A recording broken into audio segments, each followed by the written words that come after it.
आपण माने समस्ते प्रख्यात साइंटिस्ट आल्बर्ट आइंस्टाइन को ना शुणी थे।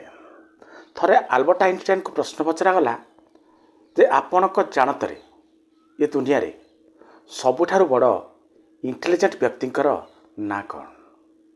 सांगे सांग आल्बर्ट आइंस्टाइन उत्तर देले सबुठारु विज्ञ व्यक्ति जहाँ मु जानी से हेउची मो ड्राइवर।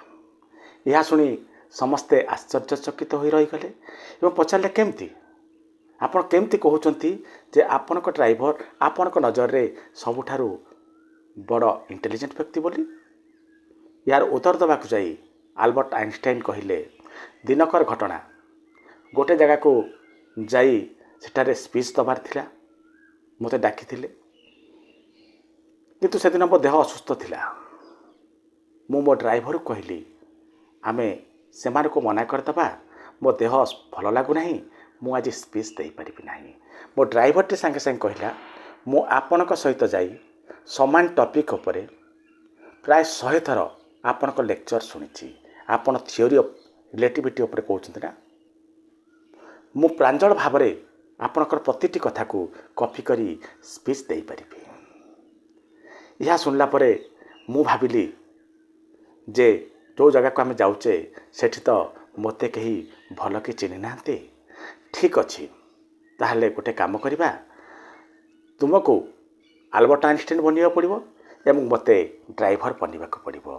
यापर आम सीट एक्सचेंज कलु मु ड्राइवर सीट को गली मो ड्रेस पिंधि मो ड्राइवर टी पछ सीट्रे बसला। तापर आम जा से जगार पहुँचलु आरंभ है स्पीच मो चातक परी अनै रही थाए मो ड्राइवर कि प्रकार स्पीच दौची खूब सुंदर स्पीच देला मो ड्राइवर। यापर सांबादिक माने आसिले सांबादिक माने मो ड्राइवर को ए थियोरी ऑफ रिलेटिविटी उपरे बहुत गुड़े प्रश्न पचारिबा आरंभ कले। किछि सहज सहज क्वेश्चन आंसर मध्य मो ड्राइवर टी देला। यापर जेतोल कोनोसी एक डिफिकल्ट क्वेश्चन ताको पचरा गला तार उत्तर ताको जणा नाही मते लागिला समस्ते आम भीतर चलता खेल को जानी मो ड्राइवर रो इज्जत महत सबू जीव। मात्र से समय मो ड्राइवर टी कौन कला जानती सांगे सांगे कहला आपण माने एते छोट छोट कथा मते पचारुछंती आपण माने मो ड्राइवर को पचार नांती मो ड्राइवर आपण करे प्रश्न उत्तर दे दबो। या पर से समस्त आसिले मते प्रश्न कले मु खूब सुंदर उत्तर देली एवं या परे तालीला बाजिला देखले तो मो ड्राइवर प्रत्युत्पन्नमतिता केमती एक सुंदर खेल खेली आमे पास करी गलु। रहुछि नमस्कार।